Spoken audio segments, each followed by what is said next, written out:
Is the 2025 tech job market really as bad as they say? I don't know. And I don't even know why I do these episodes sometimes because I know people are going to hate it. They're going to really hate to hear this, but things aren't as bad as you probably think or what the news or your mom or social media is telling you.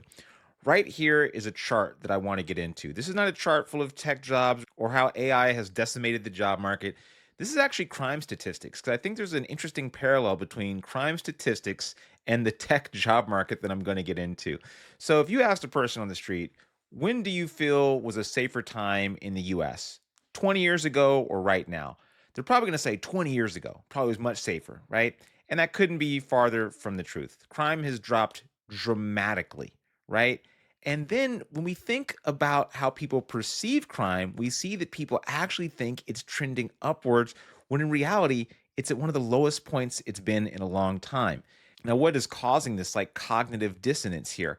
It's probably because the news likes to sell us stuff that's terrible. If it bleeds, it leads. That's a saying in news. And I know from watching local news, which I've stopped watching, by the way, it seems that they have nothing else to report on besides crime that happened, things that might happen, murders in your local community. And so there's more and more news telling us how bad things are. Now they even have these apps where you can like look at crime in your community. Get rid of that stuff if you have it, by the way. And that's what leads people to think that things are really bad when actually they're not great. I mean, it'd be great if we had zero crime, but for all intents and purposes, crime is much lower than it's really ever been, especially in the 90s. As a kid, I remember growing up in Oakland, and let me tell you, that was a pretty wild freaking time. Now, here's to the chart that I know you're going to hate the most. People are going to get so angry every time I say things aren't as doom and gloom as possible. And let me be super honest, right? I own a coding mentorship program called Parsity, so I have a direct incentive to tell you that things are actually not that bad. But the truth is, they're not as bad as people would have you believe. We're seeing people get hired in Parsity, and we've seen that number continuing to grow, and people get more and more interviews as the years go by. So, yes, are things down from like 2019? By a long shot. They'll never get back to that point, probably ever again. But this chart is from a site called TrueUp. As you see in 2023, we were coming down from this major peak that was driven by the pandemic. But this is interesting. We were at a pretty low point around 2023. You look into 2025, we are significantly higher than we were a couple years ago. Now, this doesn't make sense to most people because they're thinking, but wait, I've applied for like 100 jobs and nobody's hiring me, or everybody on LinkedIn says how bad things are, and the news tells me that 90,000 people got laid off in Microsoft and stuff. This can't reflect that. But it does. That's the problem. For all the engineers that have gotten laid off from these really high paying tech jobs, they just kind of shuffled to other places. OpenAI has picked up a lot of new candidates, so has Anthropic. All the major players are kind of just shuffling around. If you're in big tech, it's very rare that I've ever met anybody in big tech that goes out of big tech and then goes to like a local startup. Typically, these people have salary ranges which are astronomical. So to them, what's normal is 3 to 400K range, maybe even more with their compensation, like through stocks. So they're not probably going for a 100K job because they just couldn't afford to take a cut that massive. But just telling you how things aren't as bad isn't really helpful for you, right? So what are some things we actually see working at a place like Parsity?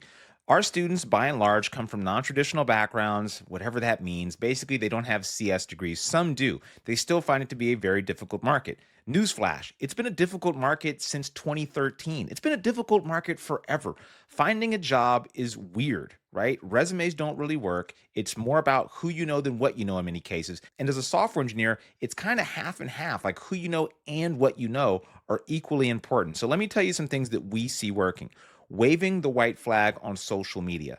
You don't know who you might know. I've said this a few times, but doing a breadth first search of your social network, and if you don't know what breadth first search is, go look it up. But what you should be doing is looking at people that are really close to you and saying, "Hey, do you know anybody who you might be able to connect me with?" This has been one of the most effective ways we've seen students at Parsity find people in their network that they never ever knew existed that might get them in touch with somebody who's in a position to hire them. Next one is sharing your journey on social media. I know people hate building in public and learning in public, and they think it's cringe to be on LinkedIn and tell their story. I'm just telling you what we see work, okay? We've seen this traditionally work and it continues to work.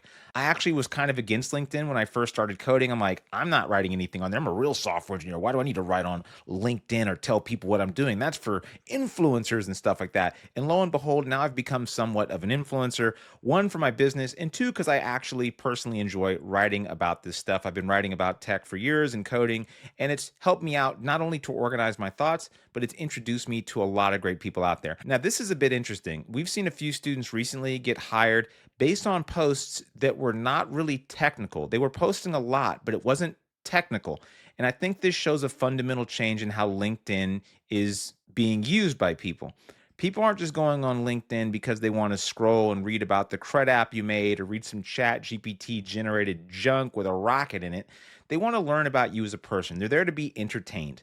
So we had one student was posting about like off-roading in his vehicle or showing pictures of his kids, and he actually met a hiring manager that was in his local area. The person said, "Hey, you seem pretty cool. I see that you actually know some software. Would you be interested in an interview?" The interview turned into a job offer, and lo and behold, he is now working as a software engineer. I had him on the show recently. His name is Jacob Cox. You should check out his story. Very cool, very interesting, and a little bit unusual, or so I thought. I've seen a few more students follow this same trajectory. So, if you're writing on LinkedIn, consider being a little more personal. And if you are going to write strictly about technical things, write about the struggles, the wins, and the things you're learning along the way, because that's much more interesting than just saying, "Today I learned what a for loop is." Write about things like, "Hey, I thought Redux was supposed to suck, but actually it turns out that it's really helpful. And here's some things that helped me to learn it. These are three concepts which helped me to really understand Redux."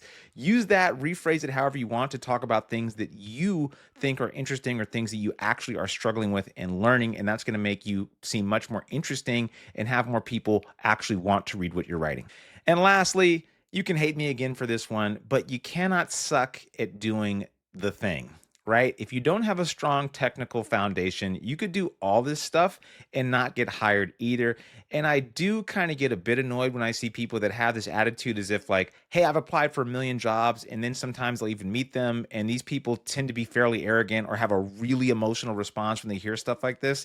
And when I meet them, I'm almost never surprised that their technical skills are much less advanced than I would expect.